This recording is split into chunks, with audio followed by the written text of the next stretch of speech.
I have a story for you, and it's a story about one of my favorite terms to use when I'm leading worship, and that term is brothers and sisters in Christ.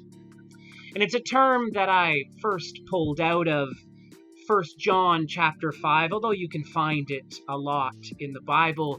That chapter is all about love and God's love abiding in us, and it ends on that term, calling people brothers and sisters in Christ. And so I use it as an invitation, a way of showing that if you hear my voice and you are participating in worship, you are like my family, and I love you in that way.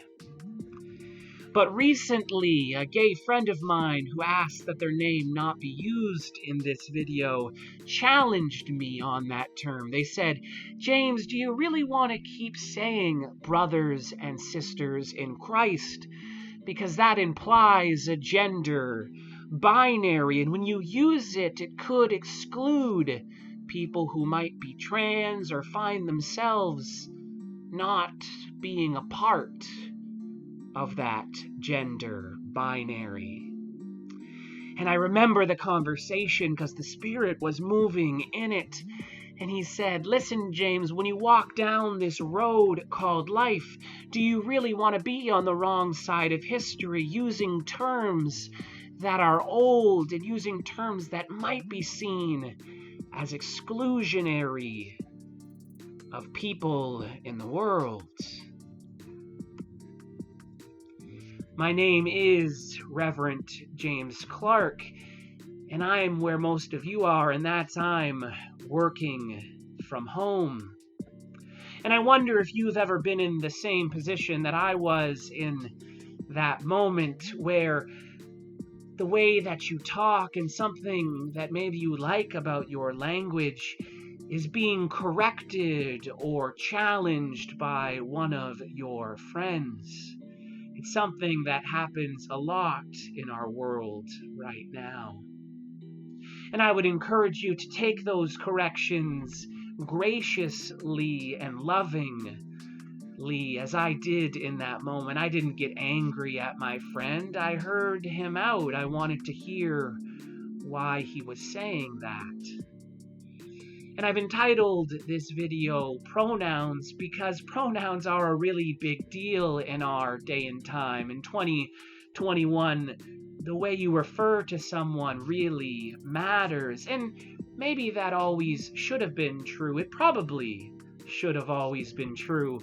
Because when you think about it, you never want to be misidentified. If someone came up to me and said to me I was something I wasn't, or named me as something I wasn't, I'd be pretty upset. But the reason for this video is I wanted to share with you the Spirit-filled conversation that took place after.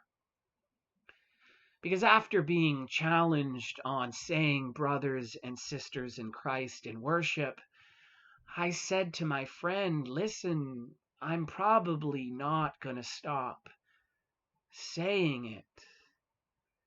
Even though I would encourage you, if someone says to you, 'Listen, I'd like you to call me he or she or they or whatever,' you should call them by their correct pronoun if they ask." But the reason why I said that I'm not going to stop saying brothers and sisters in Christ to my friend is because there's nothing about that term, when I use it in a loving way, that implies a gender binary or anything like that. That term has been thrown around the church for thousands of years. And when I say it, it is me meaning that if you hear my voice and you are in Christ, that you are like my brother or sister. You are like my family, whether you're gay or lesbian or a brother or a sister or anywhere in between. This video isn't to debate a gender binary. It's to say that wherever you are in your gender journey, if you're lucky enough to have only one, or if you're not, and you're transitioning, or you're figuring it out, that you are loved by God and you are loved by me, a minister working in God's name. And so you may hear things like brother and sister in Christ from the pulpit, and I would encourage you to find out what those really mean. You may find out that it's like hearing the words, I love you, from a French person and you only speak English. So you are loved, no matter where you are in the world when it comes to your gender. And also, you are invited, because this week we are celebrating Mother's Day as we worship together over on YouTube. And I hope that you might join us. Mother's Day is a term that may be hurtful to some, but we will celebrate those who are mothers, whether that be in a traditional family or not. My name is Reverend James Clark. Thank you for joining me.